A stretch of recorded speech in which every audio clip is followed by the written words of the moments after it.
কেমন এক্সাইটিং লাগছে যে ইয়েলো কার্ড পেয়ে গিয়েছেন? অনেক অনেক আমি খুশি পাশাপাশি হচ্ছে অনেক নার্ভাসও ছিলাম।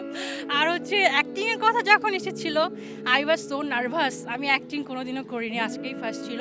ডান্স যখন ফার্স্টে বলা হয়েছিল আই ওয়াজ সো কনফিডেন্ট যে 100-এ 100 দিতে পারবো। কোশ্চেন কমন পড়েছে, Yes. ডান্সেরটা হচ্ছে কোশ্চেন কমন পড়েছে, কিন্তু অ্যাক্টিং এরটাই অ্যাক্টিং এরটা হচ্ছে বলেছে আমাকে ন্যাচারালি যেটা হচ্ছে ভিতর থেকে আসে সেটা করতে। সো ইনশাআল্লাহ হচ্ছে আমি ইন ফিউচারে আমার বেস্টটা ট্রাই করব। ওকে। আপনাকে তো দেখলাম যে একটার পর একটা, প্রথমে হচ্ছে ড্যান্স দেখানো লাগলো, দেন হচ্ছে স্ক্রিপ্ট পড়ালো, তারপরে হচ্ছে অ্যাক্টিংও করে দেখানো লাগলো। সো একসাথে কিন্তু অনেক কিছু আপনার মানে আপনার এই অডিশন রাউন্ডে প্রথম ধাপে আপনাকে অনেক কিছু পারফর্ম করে জাজেসদের কনভিন্স করার লেগেছে।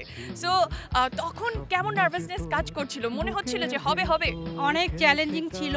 আর ফার্স্টে হচ্ছে স্যার বলেছিল যে তোমার লুক দেখে তুমি যদি মুভি করো তাহলে সবাই তাকিয়ে থাকবে।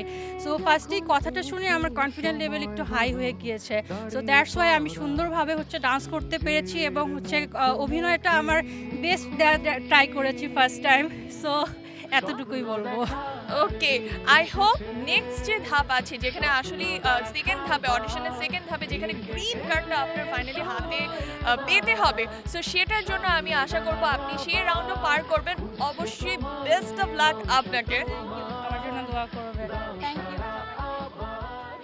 ভিড়কে ঠেলে সময় দাও